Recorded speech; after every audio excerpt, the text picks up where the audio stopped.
வணக்கம். டெய்லியும் prelims and mains point of வியூல 5 கொஸ்டின்ஸ் கரண்ட் அஃபேர்ஸ்லேருந்து பார்க்குறோம். இன்னைக்கு என்ன கொஸ்டின்ஸ் இருக்கு அப்படிங்கிறத பார்ப்போம்.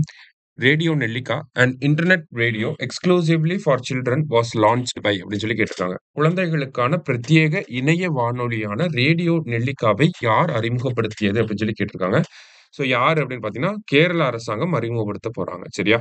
அடுத்தது the objective of money lending entities prevention of coercive actions act 2025 அப்படின்னு சொல்லி கேட்டிருக்காங்க. அதாவது பணக்கடன் வழங்கும் நிறுவனங்கள் கட்டாய நடவடிக்கைகளை தடுத்தல் சட்டம் 2025 நோக்கம். ஃபர்ஸ்ட் இந்த சட்டத்தை யார் கொண்டு வந்திருக்காங்கன்னா தமிழ்நாடு அரசாங்கம் தான் கொண்டு வந்திருக்காங்க.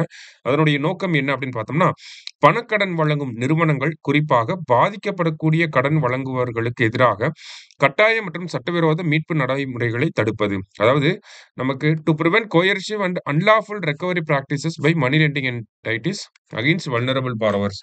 அதாவது நம்ம கிட்ட கடன் கொடுத்துட்டு இந்த வட்டிக்காரவங்களாம் பார்த்தீங்கன்னா சர்டிஃபிகேட் வாங்கிட்டு போயிடுவாங்க, இல்ல வீட்டில் இருக்கக்கூடிய பொருட்கள் எடுத்துக்குவாங்க, வண்டியை எடுத்துப்பாங்க, இந்த மாதிரி மிரட்டுவாங்க. இந்த மாதிரியான ஆக்டிவிட்டிஸ்லாம் பண்றாங்க இல்லையா? அதெல்லாம் தடுக்கணும் அப்படிங்கிறதுக்காக தான் இந்த சட்டத்தை தமிழக அரசாங்கம் கொண்டு வந்திருக்காங்க. சரியா? அடுத்தது தி global education monitoring report has stated the global out of school population is now estimated to be 272 million. The report was released by அப்படின்னு சொல்லி கேட்டிருக்காங்க. உலகளாவிய கல்வி கண்காணிப்பு அறிக்கை உலகளாவிய பள்ளிக்கு செல்லாத குழந்தைகளின் எண்ணிக்கை தற்போது 272 மில்லியனாக மதிப்பிடப்பட்டுள்ளது என்று கூறியுள்ளது. இந்த அறிக்கையை வெளியிட்டது யார் அப்படின்னு சொல்லி கேட்டிருக்காங்க. So global education monitoring report யாருக்கு கீழே வரும்னா யுனெஸ்கோக்கு கீழே தான் வரும். சரிங்களா? ஸோ இது கன்ஃபியூசிங்கான ஆப்ஷன்ஸ் எல்லாமே, ஆனால் யுனெஸ்கோ அப்படிங்கிறது தான் கரெக்ட் ஆன்சர். சரியா? அடுத்தது as per the Money Lending Entities Act 2025, micro loan means a loan given to a household having an annual income of up to how many lakh அப்படின்னு சொல்லி கேட்டிருக்காங்க. 2025ஆம் ஆண்டு பணக்கடன் வழங்கும் நிறுவன சட்டத்தின்படி நுண்கடன் என்பது ஆண்டு வருமானம் எத்தனை லட்சம் வரை உள்ள ஒரு குடும்பத்திற்கு வழங்கப்படும் கடனை குறிக்கிறது அப்படின்னு சொல்லி கேட்டிருக்காங்க.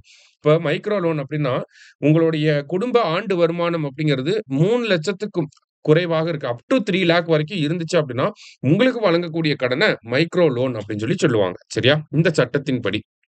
கடைசியா Krishnammal Jagannathan was awarded Padma Bhushan in which year அப்படின்னு சொல்லி கேட்டிருக்காங்க. ஸோ இவங்களுக்கு எப்போ பத்மபூஷன் விருது கொடுத்திருப்பாங்கன்னா 2020. இவங்களுக்கு இன்னைக்கு 100வது பிறந்த நாள். சரிங்களா? அதே மாதிரி இவங்களை பத்தி தெரிஞ்சுக்கணும்னா லெஃப்டி அப்படிங்கறது தெரிஞ்சுக்கணும். 1981 லேண்ட் ஃபார் டில்லர்ஸ் அசோசியேஷன் அப்படின்னு சொல்லி ஆரம்பிச்சிருப்பாங்க. ஓகேவா? ஸோ இது எல்லாமே இவங்களை பத்தி நம்ம தெரிஞ்சுக்கணும். இது எப்படி ஆரம்பிச்சிருப்பாங்கன்னா 1981. சரியா? ஸோ இன்னைக்கு 5 கொஸ்டின்ஸ் பார்த்துருக்கோம். தேங்க்யூ. சுரேஷ் IAS அகாடமி வெற்றியின் முகவரி.